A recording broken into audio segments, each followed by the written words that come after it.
Well done. Okay.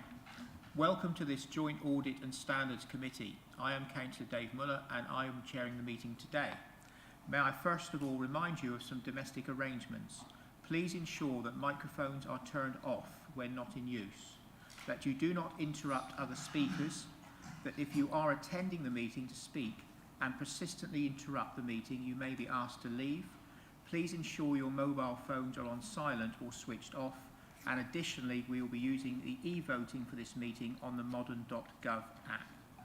I would like to remind everyone present that this meeting will be broadcast live to the internet and will be capable of repeated viewing.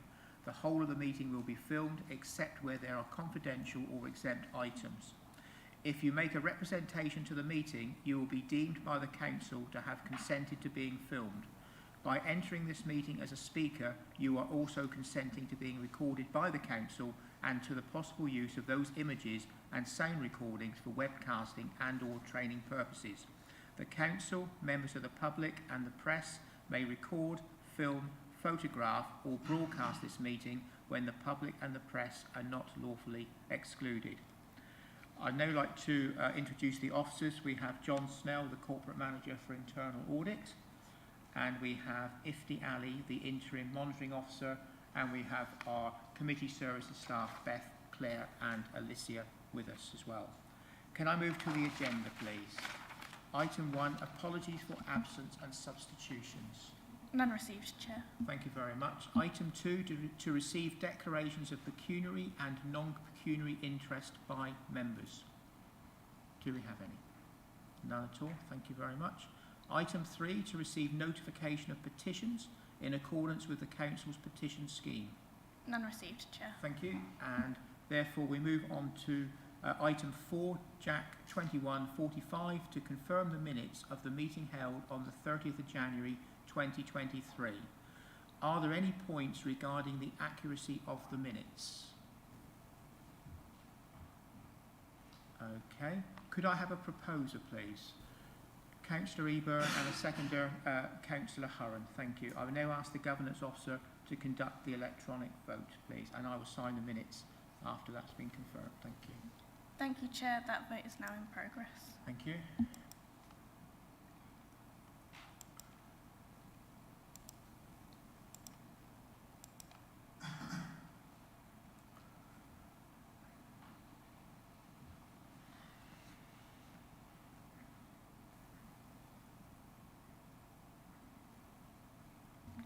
Councillor Davies, may I take your vote verbally?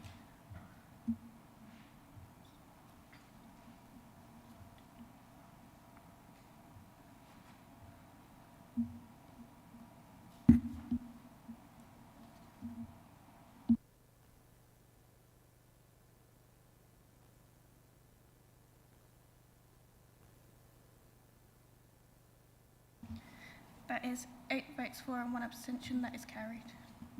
Thank you very much indeed. Okay, item 5, questions by the public.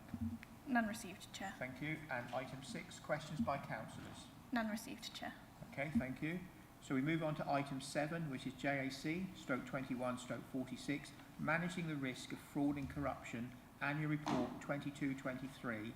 I would now like to invite the Corporate Manager for Internal Audit, John Snell, to introduce the report to the committee. Thank you, John. Thank you, Chair. Good afternoon, members. So this report that you have in front of you outlines the current arrangements in place across both councils to help ensure there is a proactive corporate approach to deterring, preventing and detecting fraud and corruption. And it also outlines and details some of the proactive work that we've undertaken throughout the year as an internal audit team. I think it's important just to point out that while it's not the primary role of the internal audit function to detect fraud, it does have a role in providing an independent assurance on the effectiveness on the processes they put in place by management to detect and mitigate fraud. And where necessary, internal audit would be required to investigate the causes of fraud and perhaps allegations of fraud itself. So how do we achieve this? Well, this is actually done through the internal audit plan, which is the next paper that I'll be presenting to you. It provides an allowance for internal audit to undertake both proactive and reactive work in terms of counter-fraud work. The planning process is further supported by what's called a fraud risk register. This contains a list of areas where I and fellow corporate managers believe that the councils could be susceptible to areas of fraud. The register also helps managers to focus on suitable internal controls to mitigate and subsequent risks to those frauds. You'll see that from the report that a lot of our work, particularly for this year, has concentrated on raising awareness across the councils. And here's a list of examples, particularly around the raising of money laundering awareness. And this was achieved through a series of presentations to all corporate managers, and which was followed up by a compulsory online e-learning module for all staff to complete, and which enables staff to recognise suspicious transactions and what they should do if they do identify them. The completed module will automatically be filed on everybody's personal records, so we do have a record of that in terms of ongoing training. And, excuse me, I've arranged with HR and OD that this module will form part of the induction programme for all new employees. In line with the Council's corporate values, we've also taken the opportunity to remind staff of the Council's whistleblowing policy arrangements and how we as an organisation want to create an open and supportive culture where staff feel comfortable in raising concerns without fear of any consequences of doing so. We've also used as a timely reminder to both councillors, yourselves, and also staff on our responsibilities around gifts and hospitality. This will also include annual checks around declarations of interest, and this will actually form part of the ethical work in the audit plan for next year and the years to come. We've also used through our Working Together newsletter best practice on how to encrypt PDF documents to prevent records being fraudulently altered. We have got an incident which we're currently looking at where we think that an outside person has tried to alter a document supposedly from ourselves, and that's something why we thought it would be useful to have that best practice to alert staff that there are other controls to help those documents be more secure. We also continue to alert staff of the national fraud bulletins, which I get on a regular basis. And where it's relevant regarding internal controls, we actually go to the service areas where that might be affected to ensure that those controls are actually operating effectively. The Council's Shared Revenues Partnership still continue to put out strong messages about fraud, both in the publicity they sent out and also the documents regarding council tax and housing benefit claim forms. A member of my staff continues to attend the counter-fraud webinars. For example, the Organised Fraud and Intelligence Group, and again, that's fed back to the councils where we feel it's necessary to do so, where we might be exposed to any risks. To help fraud across Suffolk generally, we have what's called a Suffolk Counter-Fraud Group, and a member of my staff sits on that. And again, that's to discuss local issues as well as national issues, and also share general knowledge and training as well, and that's a useful forum for that. The Council Shared Revenues Partnership continues to perform well, and again is once again recognised by the Department for Working Pensions in terms of how to reduce fraud and error in housing benefit payments, and the work that they've done and the outcomes are contained within this report. Moving on to fraud referrals reported, these are the ones that are reported to the councils. Since the launch of our fraud referral platform and customer service assistant back in December, Baber and Mid Suffolk have received a total of 23 fraud referrals from the general public. These referrals have been categorised with outcomes in the report that's being presented to you. We're also taking an active role in the National Fraud Initiative work, and work has started investigating the identified matches in the latest exercise, and these will be reported to you later in the year once we've actually done some further work and come up with the outcomes of those tests. There's also a number of grant payments, and again, my member of staff continues to support what's called the business cell within the council, responsible for the administration of these payments, and she's looking at the levels of assurance that the funds, to ensure that funds are only paid to eligible businesses, for example, and ensuring that appropriate action is taken to recover any of those funds that have been paid out due to fraud or error in their applications.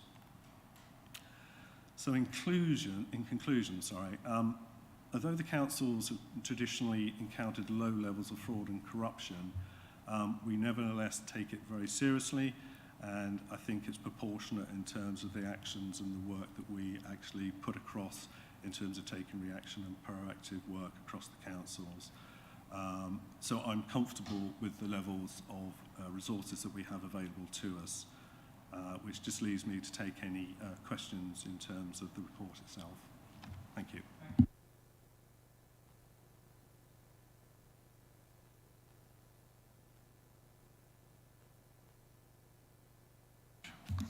On page 17, paragraph 3.19, where it mentions single resident discounts on council tax, this is, I assume.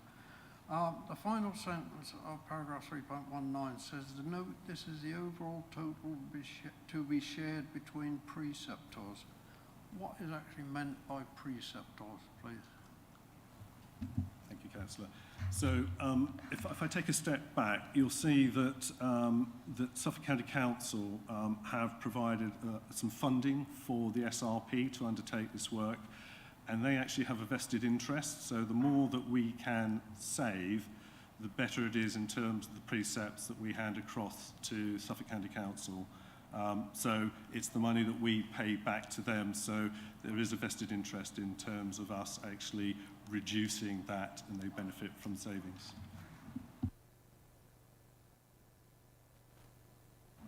Thank you, Chair. It's probably because I'm only been here for a year. How does this year compare to previous ones? Because clearly this is a refreshingly low level, but how does it compare? In terms of what we're finding, it's fairly comparable. As I said, famous last words, we tend to have low levels of risk, but that's not to say that risk and fraud doesn't happen. We have to take a proportional view in terms of the risk and exposure to the councils in terms of anti-fraud and corruption work that we do. So with more resources, yes, I could put more resources into it, but as we know, there are budgets and financial implications associated with that. So we have to take a proportionate approach, but in terms of what we're finding year on year, it's not too dissimilar. And what in an ideal world, we'd hope that that reduces as we put more controls in place. But unfortunately, in this the economic climate that we're finding ourselves in, you could argue there's probably more opportunities, or fraudsters are looking for more opportunities because there's scarce money around at the moment. So we need to remain very vigilant, and hence why, in terms of the plan for next year, I've kept the same number of allocated days to look at counter fraud and corruption work.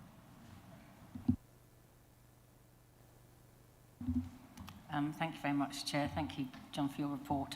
I've got three just brief questions, if I may. One on the anti-fraud, the raising money laundering awareness work. Can you just confirm that all employees have had the training, and also just how frequently that is, if it's annual or biannual or whatever it is? Secondly, just with regards to fraud referrals to the councils, the 23 fraud referrals from the general public, is that high in comparison to similar type councils? And then finally, if you could just, I note the, we've seen a lot in the press as well about the COVID grants and the work with Bays, if there's any update on that and when that work is likely to be complete. Thank you very much. Thank you, Chair. Thank you, Councillor. First question around money laundering. This is something that I had in the plan for this year because I was acutely aware that we hadn't really addressed money laundering as rigorously as we should have perhaps been done in the past, so hence why the presentations in the e-learning module. There is a tracker on the e-learning module. It is compulsory, and again, I've got sanction from our chief exec. He was the person that said, I actually want everybody, because I was directing at a corporate manager level and above. He has said, no, we'll have that all for all staff. So in terms of figures, I think last count it was 75, but it's only the e-learning module is fairly new, and I think one of our employees from the HR and LD is monitoring the number of people that have actually completed that and is reporting back to my colleague, so we can ensure that by a certain date, and we're looking for the next month or two, that they've all undertaken that training. And there will be refresher training at a certain point. So the important thing is to get everybody signed up, to have evidence on their records as well, and to keep a track of those who don't. And I will be sending a fairly curt email to their managers if they haven't attended. So that's being tracked. As I said, there will be some follow-up training, maybe in the next year or so.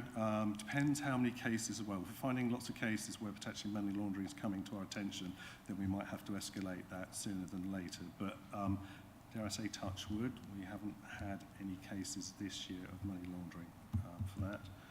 Your second question on referrals, again, the actual platform is new, so it was first introduced in December. Prior to December, we were sharing a platform with our colleagues from Suffolk County Council. Interestingly, since we've developed our own platform, we've had an increase, but I don't know the figures from last year. They certainly weren't as high as they are now, and you can see the results and the outcomes of that, and I suspect that won't change. But obviously next year I'll be able to draw some comparisons between obviously this year and next year to give you a view of whether it's increasing in terms of those notifications, referrals coming through us or not. In terms of the COVID update stuff, the business grants, etc., that's continuing, that's ongoing all the time at the moment. And we've got the energy payment as well, and that's also another source where we need to keep on top of things. So, and my colleague's working with, as I said, the business sales, so she's one member of a small team of about 6 that are dealing with it. So. Thank you very much. On the money laundering, it does strike me as a strange setup to have every director trained rather than one single champion in the organisation that it eventually gets to. But have we got some form of flow chart to carry out these, like if there's suspicion of money laundering in a particular area, that we know that will definitely reach someone senior with the absolute full training on money laundering? Yeah, please. Yeah, go for that one, and then I've got another one to ask. Thank you. Okay, thanks, Councillor. So I am the council's money laundering reporting, well, not the reporting officer, but I'm the money laundering officer. So within the policy of prevention of financial crime policy that I'm responsible for writing, there is a section on money laundering, and it tells you in terms of how to recognise suspicious documents, etc., when to question, and there is a process in terms of reporting it through to me, and there's also clear instructions that if they do suspect it, it's on a need-to-know basis. So that's very, very clear to the individual. They might have to go and speak to their manager, and the manager would come to me. But there is it can't spread in terms of that knowledge, because there's a danger there could be potential tip-offs, and that's the reason why it's on a need-to-know basis. So if there's any concerns, it would normally be flagged to their line manager just to check whether their views are shared. Then it would come to me as the money laundering officer. I would then make a judgment in terms of whether I think this is money laundering or whether further work needs to be done to satisfy myself before I then have to go through the due process of reporting that. And again, there's quite a heavy responsibility on me for that, and I actually can be prosecuted individually if I don't take the proper course of action on money laundering. So it's taken extremely seriously, and I have to report back to the person who's reporting it and telling them in a summary of what action is being taken. So it is taken. So in terms of champion, I am the champion. However, there's a responsibility to all of us, that's chief exec right down to the lowest grade, to be aware of money laundering regulations. and hence why Arthur was very keen to have all staff undertake this training. Sorry, I'm very happy with that. I think that sounds like a really good way to deal with it. The other thing was this issue of encryption in PDFs. Where does, so we've got the IT, the guys in IT in the council, and I know they're doing a huge amount of work to prevent malware and all the kind of things that this would obviously affect this report. Where do those guys fit in with you, as the internal audit manager? How do you work with those IT guys to make sure that they're giving us exactly what we need to deal with the threats? Yeah, so I have a close relationship with Matt Harding, who's our corporate manager responsible for IT. So we regularly talk. You'll also, I'm not sure if members get this, so apologies if it's wrong, but I know certainly staff get stuff through from Suffolk County Council as well, because obviously we share their platforms. So in terms of stuff that's coming through to us, there are obviously firewalls, etc., that are undertaken. As part of the annual governance statement as well, I get a statement from Matt Harding to the effect of around about controls in place and the governance arrangements around ICT arrangements. So we do work closely, and again, within our audits, we take a holistic approach around ICT stuff. We're not experts, and I don't pretend we are experts at all. So, but we take out a relatively low level in terms of systems administration, who has passwords, is there separation of duties, and that sort of stuff. We also have our external audit partners, TIA, who have recently undertaken an audit on cybersecurity, for example, because they have the expertise to do it. And fortunately, that came out in terms of the outcomes as reasonable assurance. So we do work closely with Matt and also within our own internal audit team.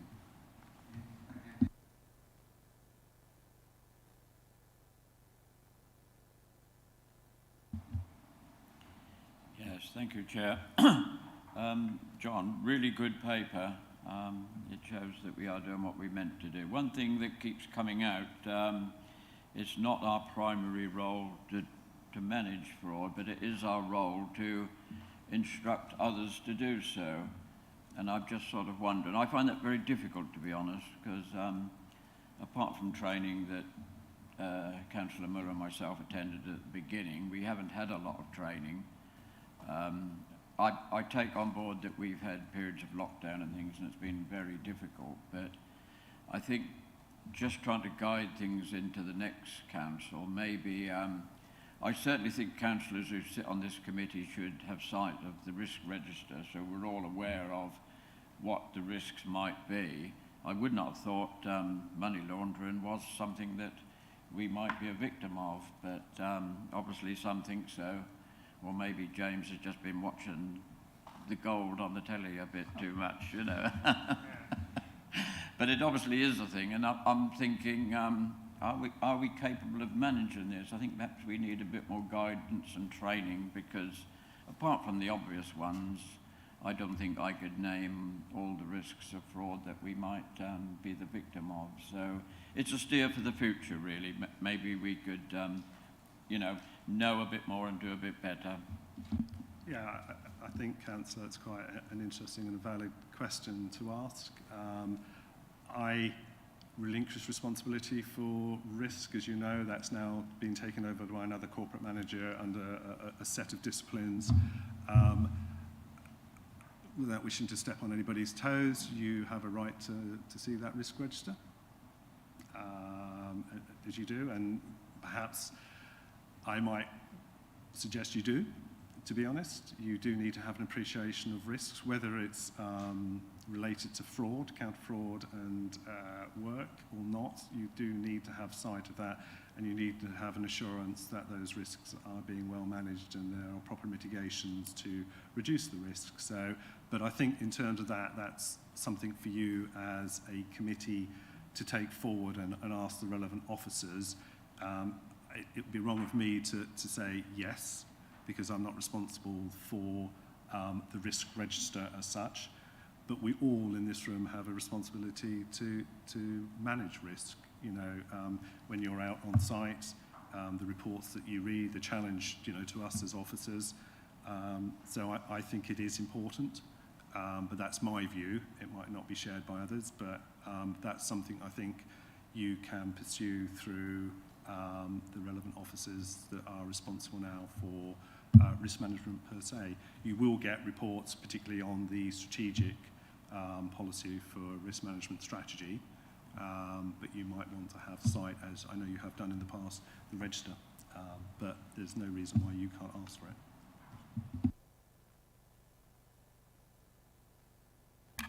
Thank you, Chair.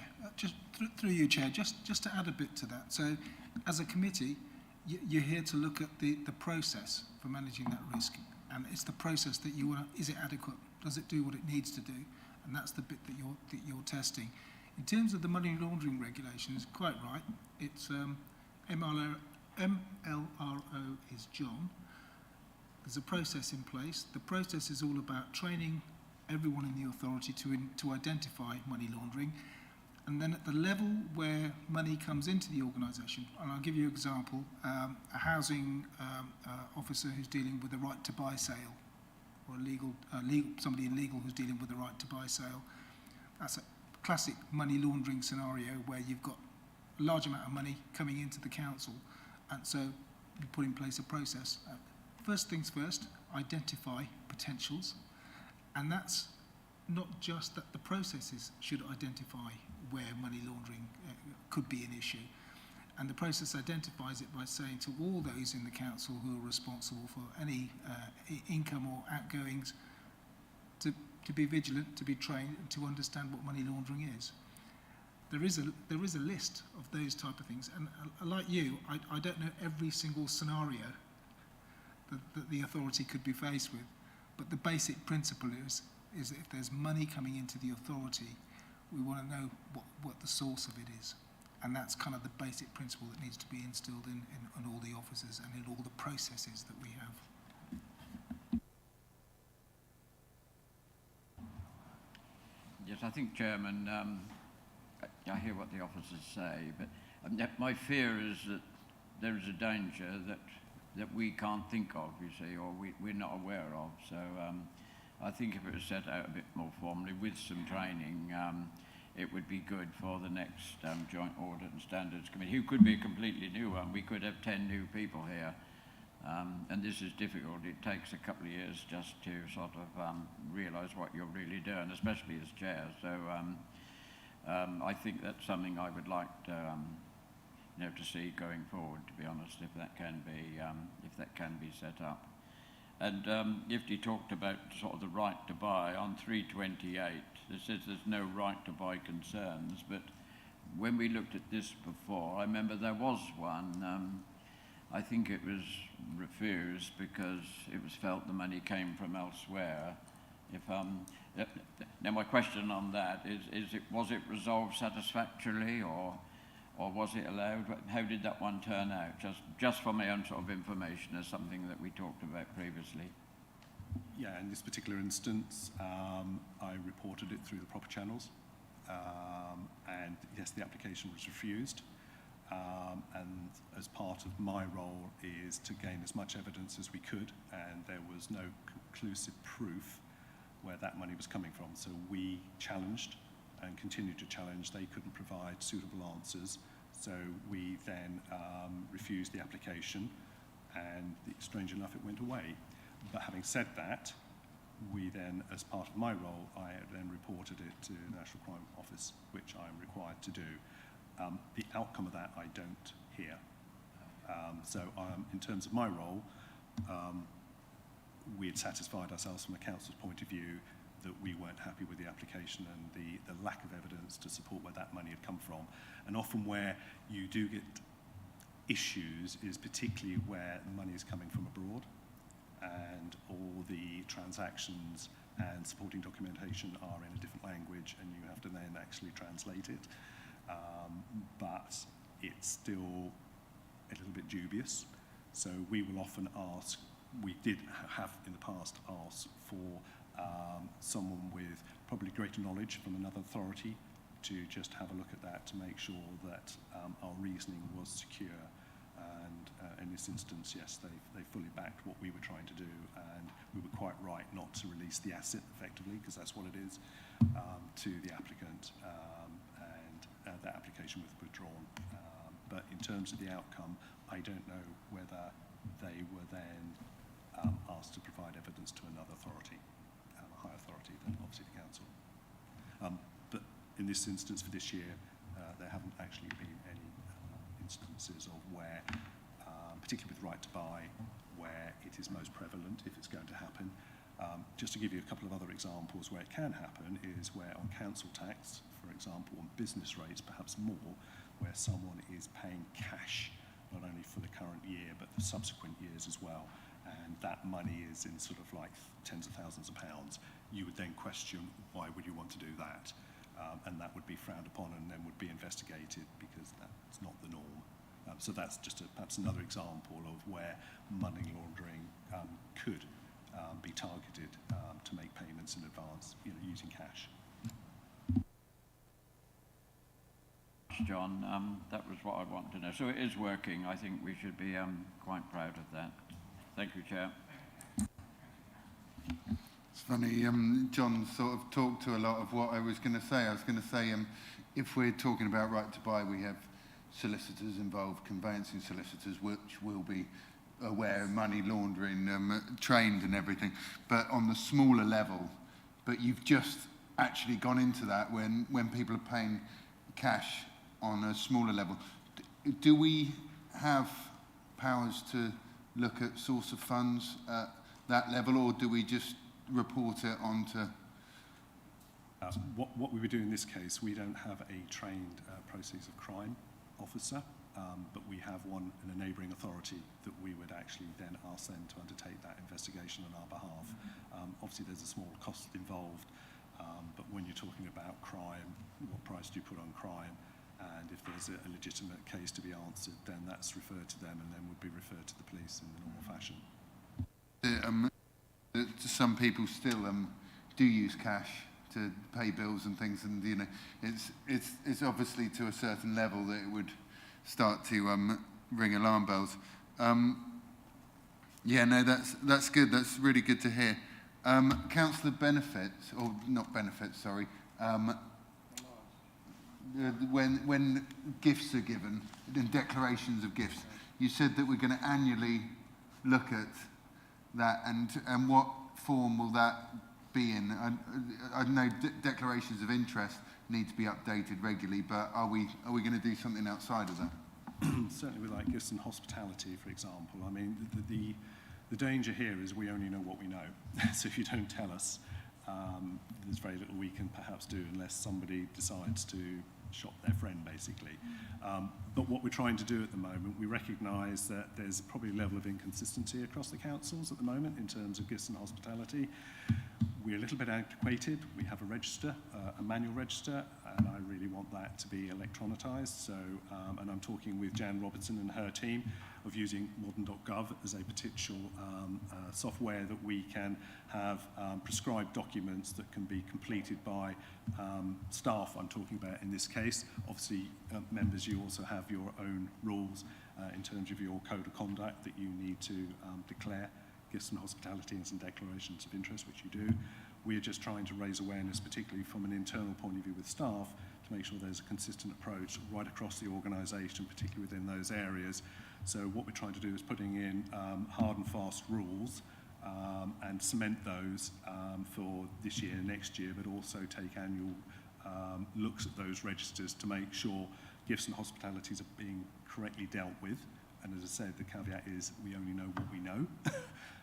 But those that we do know, we want to make sure that they're dealt with properly.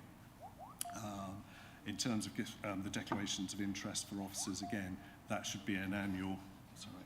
That should be an annual check signed off by the individual member of staff and their line manager to make sure that there is impartiality and there aren't any conflicts of interest either within them, within the work they do, or with a working partner, close relationship, etc.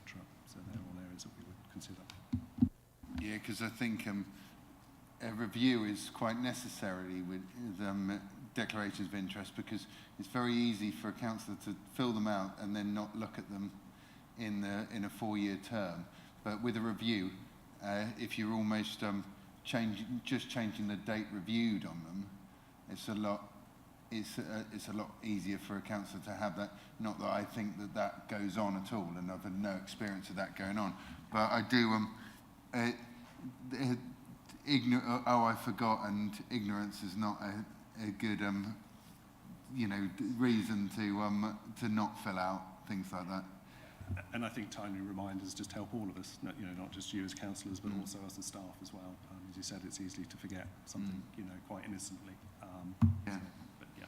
And the last thing, that I wanted to talk about is whistleblowing within different departments. How do we handle that? How do we make sure that people can blow whistles freely without the risk of all the problems associated with that in a large organisation? And I think, again, that's a very valid point. I think it comes down to the council's core values of being open and transparent and honesty. As I said within my report, we've issued a statement on the working together. We use that as just an opportunity, again, to say in line with our values, if you do have concerns, then there's proper channels. And again, the whistleblowing policy is within the prevention of financial crime policy that I'm responsible for. So, and there are 3 people generally that they will come to. Normally it will come to me first if a person's got genuine concerns. The monitoring officer is another one, and also the Section 151 officer. So if they had concerns that they couldn't approach their manager, they would then come to, normally, as I said, first point of call would normally be me to deal with those, and those are treated in confidence. We need to be careful they're not malicious as well, and that's the other flip side, that someone hasn't got a bit of an axe to grind. But you take each case on face value, and again, the assurances that I provide that person would be, yes, we would protect you if you felt that there was a case and they shouldn't feel that there are going to be consequences as a result, because I wouldn't be naming them. So we've got to that stage, the whistleblowers come to you, they've reported something's not been done properly and it's been covered up, maybe. Where do you go with it then? You've got that information, you've got to obviously protect the person, the whistleblower, but where do you go then? I would then investigate that. I look at the evidence that has been provided to me in trying to justify whether there's a strong case or not. I would do some form of investigation, even if it was light touch, if I thought there wasn't anything there and the evidence wasn't there to support it.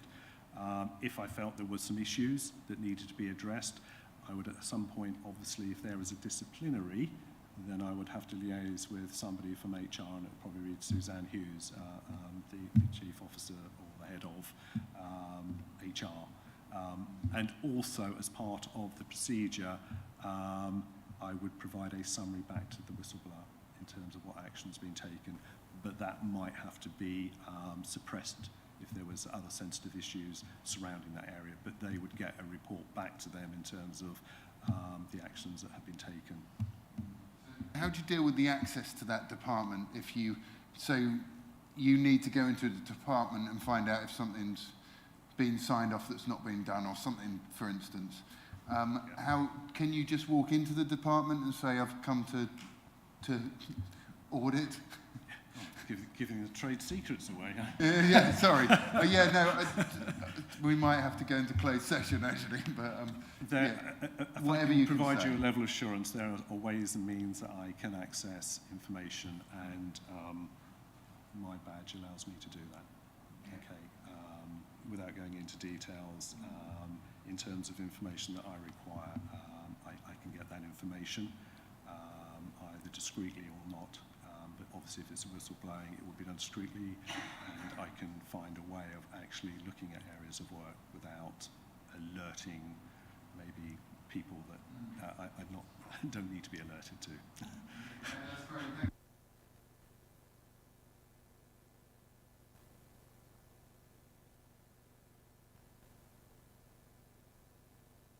Thank you very much indeed for your report, John. I think it's really excellent. I'm really pleased about the points that have been made with regard to training and also to the money laundering aspect, because money laundering is on the increase generally from what we hear. And the thing that particularly I was thinking about, John, with the training, yes, all the staff are having the training, would it be helpful for future members of the JSAT committee to be given a members' briefing on money laundering, because it is such an important subject, and I think it would be quite good to have a more awareness of it. The reason I raised that, in a former life, I was a job centre plus fraud manager, and I had to do a professional in security course for managers, and my teams had to do just a normal PINS course, and that did include money laundering, and it is a very complex subject. And I think the point made about a flow chart and everything, and I just think that it would be very, very useful for new councillors to have a background just to see what you are looking at, that type of thing, and to be aware of it. I think that's really, really important. What I'll try and do, Chair, is, as I said, we've got this e-learning module. I will speak to the people that have set that up and see if I can extend it to, if we do it from after May, would that be sufficient? So I'll see if I can add your names to that list so you can at least have sight of it. In the meantime, I can send you the slides that I sent to all corporate managers. So that will also give you a bit of a flavour of money laundering generally, and then hopefully you can have that supplemented by the e-learning module if that's you would like. You can sort that out. I think that would be really helpful actually if we could see those, John. I appreciate that, thank you. Do we have any further questions? Councillor Eburn, please. Oh, sorry, Chair, it was a comment. I wasn't sure if we were on to comments at the moment. Well, no, it was officially on my script. It doesn't actually mention debate. But I'm happy to go into debate now. That's well, please carry on. I was just going to follow up if I may, because I kind of think with regards to kind of training and information that we need to see and information on money laundering and so on, and further to the monitoring officer's comments, I kind of think we should be very careful of not going too much into detail, because that's what we should be trusting the officers to do, and that's their responsibility. Our responsibility is to oversee that and ensure that training is in place and that the processes are in place. And I think if you started bombarding members with very specific information and detail about specific areas of work, then we risk kind of getting too much involved in the detail and actually not being able to see the wider picture. And if you were, a training program would probably last for a fortnight if you were going to go into that detail of each aspect. So I just sort of note of caution that we do need, I've raised training a lot in this committee because I think it's something that we've not, that's not sufficient, to be honest. And I think that the, subjects that have been raised today should be part of that, but I would just say a note of caution just to not go into too much detail, because I think otherwise you would risk putting people off actually really understanding what their role is on this committee and their role as members. But I fully support the need for decent training, but also I think it's something that we should use as a, whether it's LGA training, so it's actually not, we're not asking officers to create a training programme solely for Baber and Mid-Suffolk, but we have, I'm sure there are plenty of types of training for all these types of committees that we can kind of use. Thank you, Chair. I do take your point on that, and I think my thought was not a really sort of in-depth training, but just to make people aware, and I think perhaps the slides that John was talking about may be the solution in that particular instance.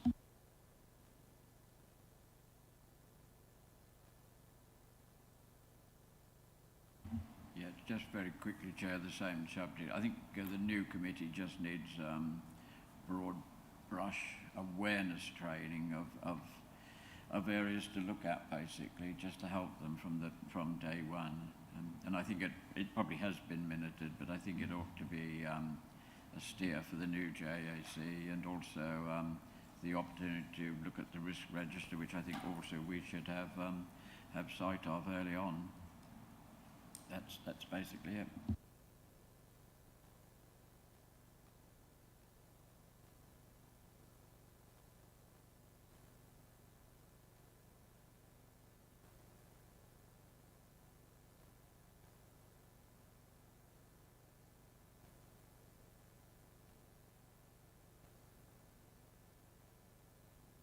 option be noted. Can I have a proposer and a seconder, please? Councillor Caston and Councillor Norris. I now ask the Governance Officer to go to the vote, please. Thank you, Beth.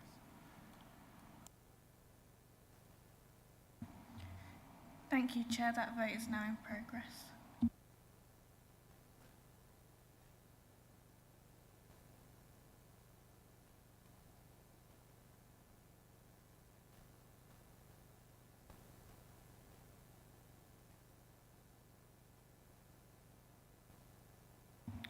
Chair, that is 9 votes for. That's unanimous, so that's carried.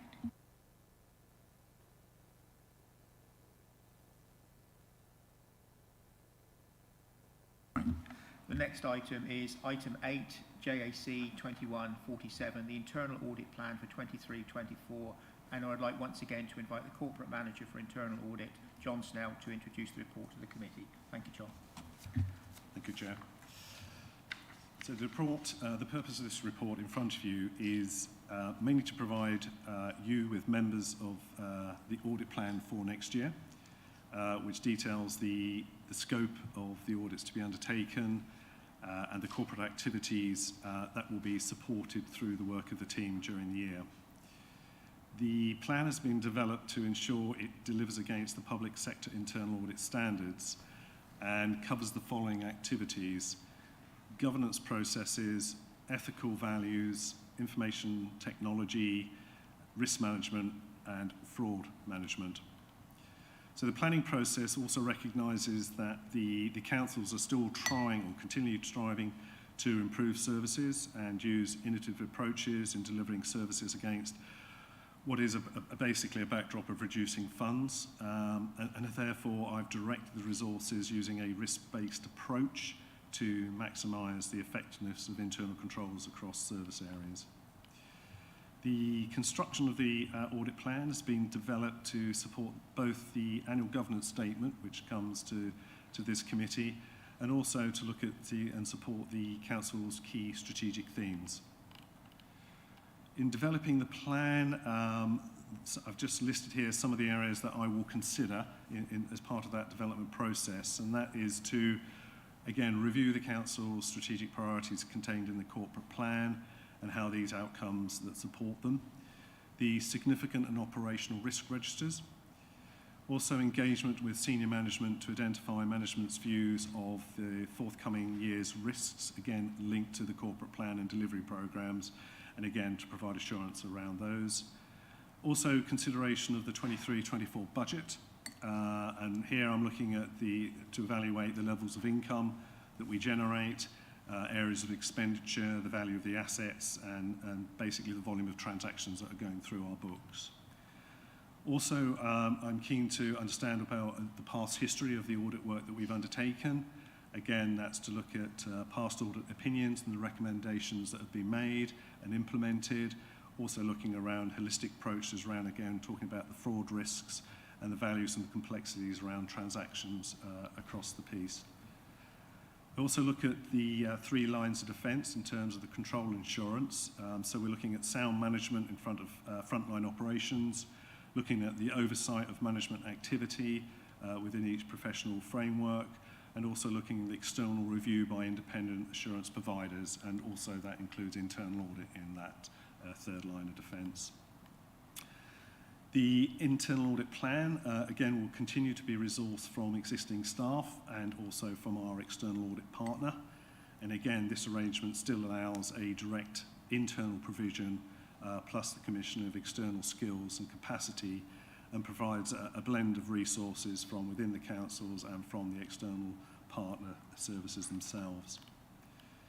You'll see that in terms of the plan, the number of days is 535 audit days proposed in the audit plan, and this is structured to reflect the audit disciplines to be undertaken to support delivery of the governance and professional framework. The resources committed to each category is annotated in the detailed plan in Annex A, and it's summarised within Appendix A. The intention, as far as it's possible, that these proposed audits within the plan will be undertaken. However, I'm very mindful and recognise that the plan needs to be flexible to respond to changing circumstances or emerging risks throughout that year. So in effect, the plan is a form of statement of intent.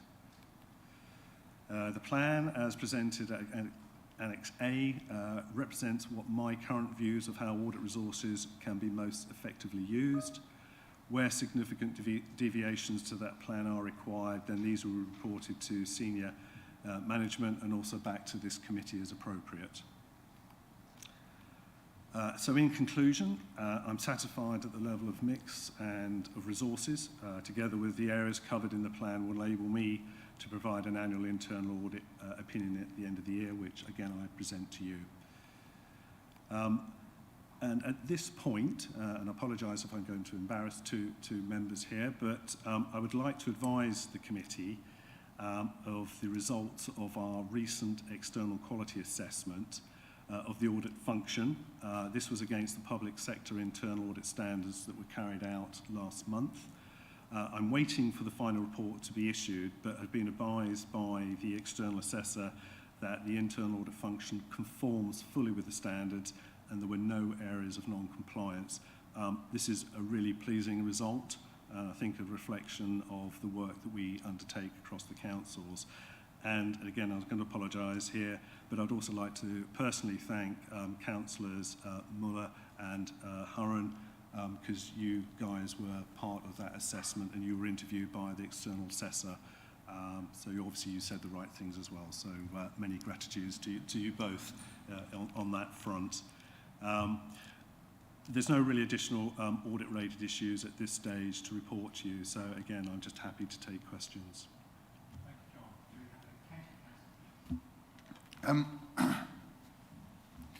We've obviously got a bit in there for building services, and we had an issue with gas safety checks not being completed, and it was something that we didn't actually find out about until there was quite a large number were not checked and not signed off. Where does that put us in from an audit point of view? Is this anything we've learnt from that, or are we going to make any changes to adapt for that? Because audit's a very hard thing, because if things are getting signed off, not that I know that's exactly what was happening here, but it's very hard to go down the next layer and find out what's going on. So I just wondered what your views were on lessons learned from that, maybe what we can do in the future, maybe to make sure that doesn't happen again, please. If I give a short response, and I think Ifti would also like to respond as well. So my very quick answer, this is an ongoing exercise at the moment, so we've self-regulated. So we recognise that we're a problem, so rather than trying, not necessarily to hide it, and keep it in-house, we've actually gone to the regulators and saying there are some issues. Okay, that's an ongoing exercise, and we have got consultants coming in to address those issues.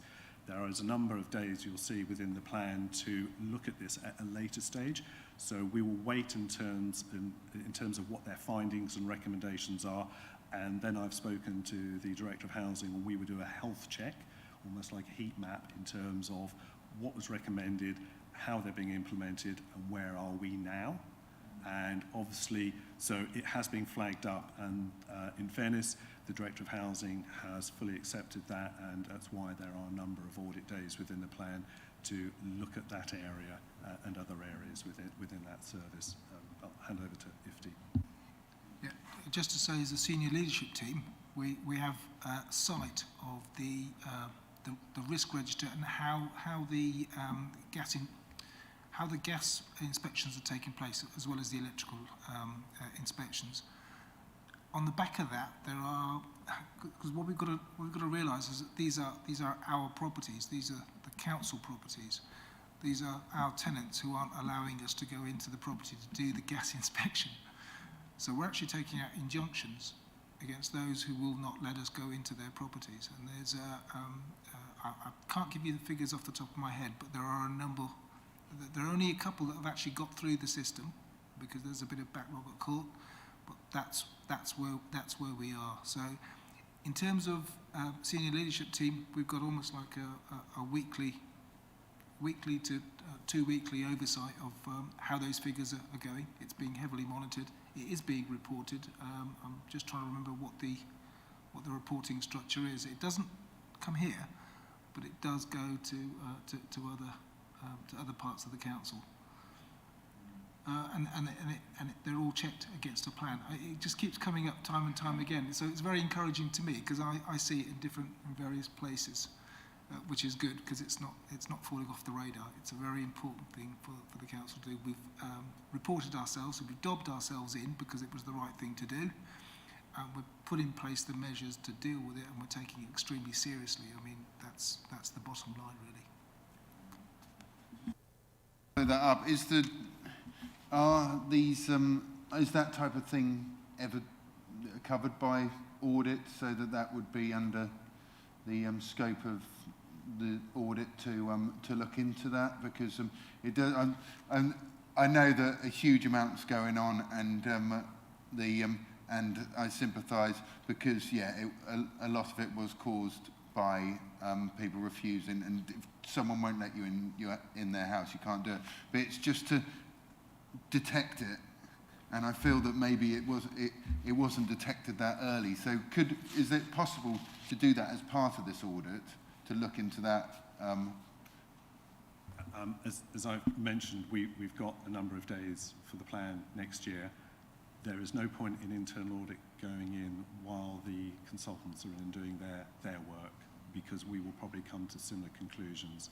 So we're waiting. So rather than duplicating work, quite frankly, and telling the Director of Housing what they already know, we're waiting for those results. I'm aware that probably the regulator will be keeping a watchful eye on us for a whole year, probably, to make sure that we are compliant.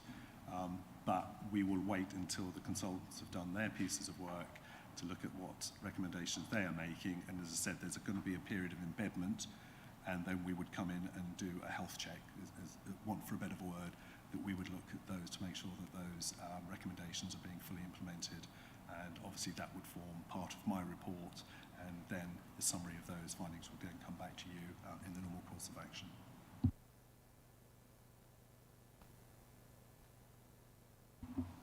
Thank you, Chair, and thank you, John, for your report. A couple of quick points and then a longer question. With the point that Councillor Castan's just raised, that was to do with the social housing regulator, and other councils picked this up 18 months ago. So I don't know where that would have been picked up, because it wouldn't have been picked up in a building services audit. We should have been picked up in another, at another level, because Norwich City Council, for example, were looking at this work 18 months ago.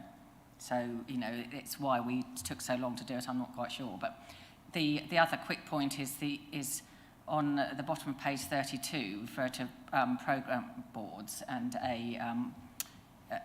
looking at that.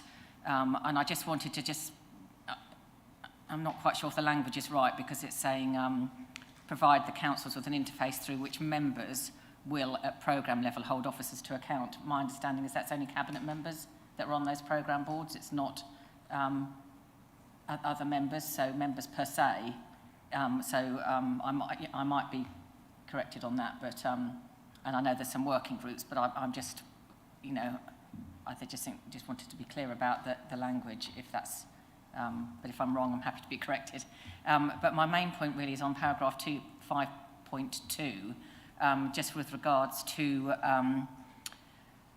internal audit on our performance and the performance management framework. And I just wondered, because one of the things that's been raised in the past is actually relating the performance management framework with the financial, with the finances and financial objectives, and matching the two together. And secondly, not just reporting on things that are going well, but reporting on things that need improvement. And I just would like a view on how internal audit, how an internal audit plan would kind of work through that. Thank you very much. Thank you, Chair. Yeah, thank you, Councillor. In terms of the performance management framework, we've not really looked at that in any great detail in the past, hence why I've put it in for next year. We've got a fairly new corporate manager, well, she's an interim, but in terms of the performance management team, we've now got a relatively new team. So it's really good for me to then touch base with these guys in terms of making a real difference. But you're quite right. The emphasis in terms of performance management, the framework, and providing relative reports is to link in performance with financial implications, but also risk as well. So the idea was those three disciplines were sort of like mashed together to provide a very meaningful report, particularly to members for their attention, if you like. So what we're looking at is that framework in terms of the KPIs that are formally agreed by yourselves. How are they actually managed? How are they reported, as you say? Is it everything that's reported? Is it exception reporting? Do you want to know about other areas? So it's looking at how robust that framework is, and does it meet expectations, I suppose, certainly from an organisational point of view, but also from you as from councillors, whether you're getting that right level of information. Because in the past, if I'm honest, sometimes the performance report's a bit turgid. They're not very interesting, and really they need to be livened up a little bit and actually focus on some of the real issues that you need to be aware of and how to address, and at least to provide assurance from officers that we are on top of those and what those outcomes are and they're being met. So it's that whole structure in terms of the KPIs that are agreed, in terms of the outputs and outcomes as a result of that. If I could come back on that, at what level do you feel that there will be member involvement in that audit, in terms of kind of, how we as a broad group of councillors would expect to see performance measured, the financial implications of that, and as well as you say, the risk on that. Thank you. Yeah, thank you, Councillor. I think what we would tend to do is, I haven't briefed it out yet for next year, but I think the expectation was what would be the process. So how do KPIs come about? What's that level of engagement and consultation? Is it with a few or is it with the many? And so it's just trying to establish what that process is, flowchart it, and establish whether everybody is actually getting the right level of information and input that they need to actually move those forwards. But again, I'll have to scope that out, obviously, with the performance manager as well. So, yeah. Thank you, Chair. Yes, obviously, you produced a very clear and thorough report. So, well done to yourself and your team. Got to your pie chart on page 29, and I got very, very excited. Then I went for the details, and I became very disappointed on the subject of environment. Because, obviously, with a certain political colour, the environment means one thing, and clearly at the present time with your audit team it means something very specific about contracts. I think I note that we have a strategic plan that says we get to net zero by 2030, yet nowhere in the documents do I see any reference to that as a strategic target. I'm not looking to start a revolution, which is probably... However, last week the UN pointed out that we needed to change things rapidly. So could I suggest that we start by maybe a small inclusion of something to do with carbon footprint, and maybe taking measurements of how much fuel we use across our organisation, whether it be for cars or heating. So just a small start on one item to help us get to where we want to get to as an organisation. Yeah, and I certainly take your point. What I would say is, well, I think it was last year we did some work around climate change. So there was a big piece of work on that. It's quite specialised in terms of the knowledge base, and as you probably know, internal auditors, we're jack of all trades, master of none. So it would be something that if we were to consider later on, that would probably be looking at more specialised pieces of work to get down to the nitty-gritty stuff in terms of what we're achieving. But there is an action plan, isn't there, in terms of what we're trying to achieve in terms of climate change. Yeah. Yep. No, that's fine. Yeah. Sorry. My when I looked at the action plan, it had wonderful, broad-ranging statements with very little detail, which I can understand when it was written 3 years ago. But, you know, we're 3 years into this with 7 to go, as an organisation coming into it new and being aware of what other organisations are outside of this room are doing. It's time to make a start. I think. Maybe, not that I'm trying to shirk away from my responsibilities, but you may want to speak to the director in terms of that action plan and where we are with that action plan. And again, you're very entitled to do so, because with the action plan, obviously they're going to be monitoring it, so they'll be hopefully be able to give you a sort of a current state of play. As I said, there's nothing per se within the audit plan for next year, but that's not to say that this won't be raised again. And if there are any emerging risks, and don't forget the internal audit plan is all based around risk. If there's some emerging risks, either nationally that has an impact at a local level, then certainly we can raise that. I can raise that with the director, or the director can come to me and say, look, we might need to focus on this. And again, coming back to the audit plan, it is flexible. So if there's emerging risks, something else will get dropped off that list. So it is risk-based and prioritised in that sense. Thank you. Thank you, Chair. Yes, thank you, Chair. Yes, I was going to talk about that before Austin did, and not as what has been covered.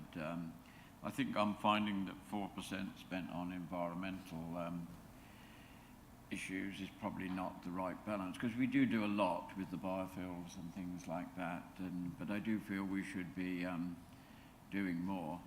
And I take what John said about reporting that to another place. But then I turned over the page, and I see part of our function in audit is to see we get the best price for things.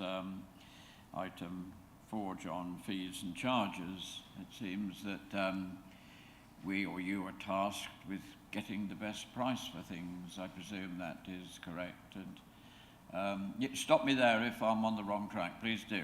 No, in terms of fees and charges, what we're looking at in terms of the incomes, the various income streams, to make sure that our fees and charges are perhaps consonant with other local authorities, that we're not undercharging or we're not overcharging. So it's a sense that in the current climate, are we charging the correct fees, or are we underselling ourselves? Are we missing a trick? Are there any other areas of services that we provide that we could charge for but we don't? And as you know, that we are very much strapped for cash, so it's looking at those areas to make sure that those fees and charges are fit for purpose, and we're maximising what we can without a huge impact on obviously the consumer. So there's a balance obviously with that, but that's the area of audit that we're trying to look at, that they are regularly looked at, and there is some research that says that is the correct charge. Now, it might be through legislation that we can't charge anymore, but there may be some discretionary areas where we could charge more, but we don't. It's just trying to maximise income streams. Yes, well, I think actually what I was going to say is covered perfectly by what you've just said, and it's an environmental issue as well. Many years back, along with another, we highlighted the need for solar panels on council house roofs, for which we get an income. But I think with the way things have panned out, the way things have moved on, I think it was a fixed term deal from memory, probably about 4p a unit, which I think now in today's age is not the best we can do. I'm also mindful that we're part of the Suffolk Partnership Energy from Waste, where all our black bin waste, instead of going to landfill, it goes to, the energy from waste plant. We're not advised to call it an incinerator, are we? Because it doesn't sound as good. But for that, I think we get 6p a unit. Now, my point is that when we all go from here and put the kettle on and have a cup of tea to recover, we're paying 38p a unit. And my point is, everybody, that as things have moved on, that surely is not the best we can do. In our audit role, can we ask that some of these contracts, I know that the council house solar panels was a fixed contract, but that was 10 years ago. there must be some scope for doing better on some of these schemes and the fees that we're charging or just being given. It's a big environmental issue because unless people are paid for what they do in the new environmental world, they won't do it. So there are big issues here for the council and possibly bigger incomes that could be had in a positive way. So that is a question, it's a statement. We could be doing more, we should be doing more, and the people we sell the energy to shouldn't be getting away with it in that way.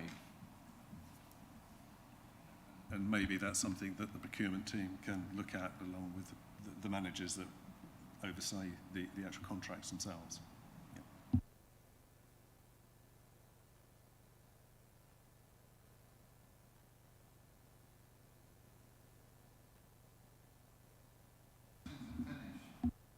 Just going to move into debate. Well, are you going to have a debate in this? We don't have to, but if No, you'd I'm like... not saying don't have one. I just didn't know if there was a debate. Could I? Kick off the debate. It's not much of a debate, really. I just wanted to thank John Snell for everything he's done this term with the audit. It's an incredibly complicated process. You've got to know so much about so many different aspects of the council, and the organisation is absolutely huge. There's so many different things going on, and it absolutely impresses me so much that the amount of information that he deals with to create these reports and the competence of them. So I just wanted to say thank you very much, and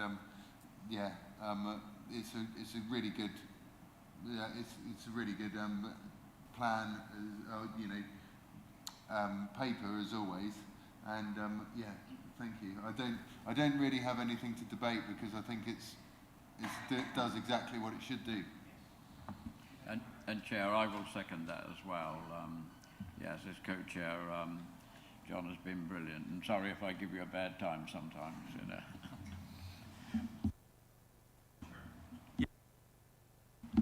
I'd just like to confirm my thanks for directing my energies so I know what to do next. Thank you. Yes, I too would like to thank John and his team for all the excellent work that you've done in this administration over the last 4 years. It's been really appreciated, and we thank you for the detailed papers and the really good quality of the papers as well. So thank you, John.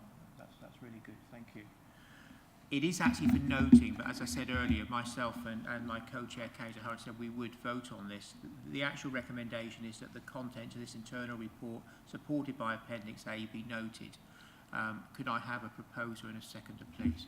Councillor Howard and then Councillor... Thank you, Chair. That vote is now in progress.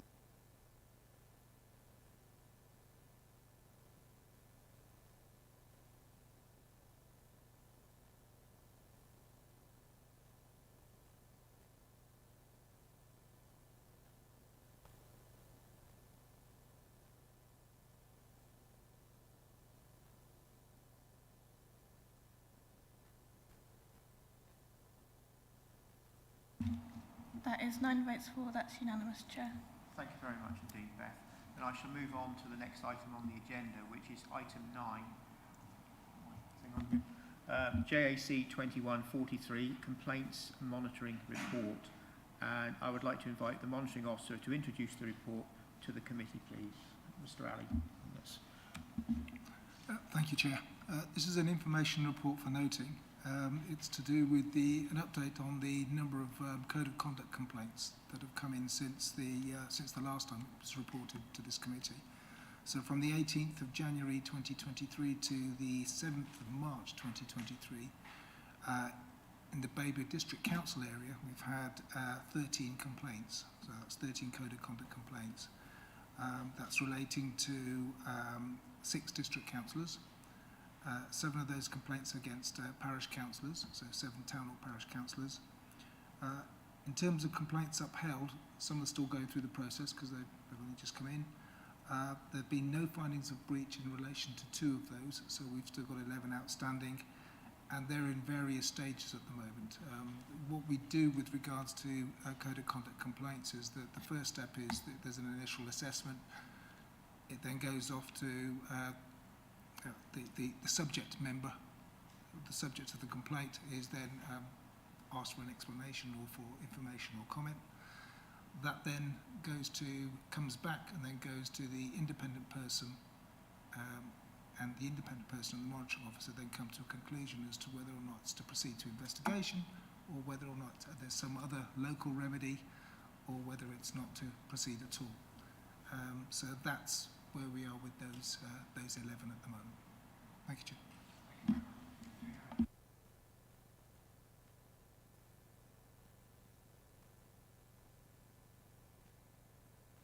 Oh yes, I should have said, Mid-Suffolk have 0 complaints that have come in within that time period.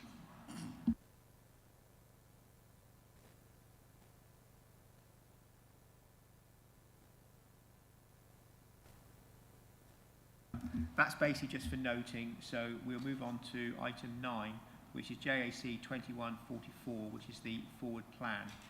And please note that the Statement of Accounts and Auditors Report 22-23 should read Statement of Accounts and Auditors Report 2021. Do members have any comments at all, please?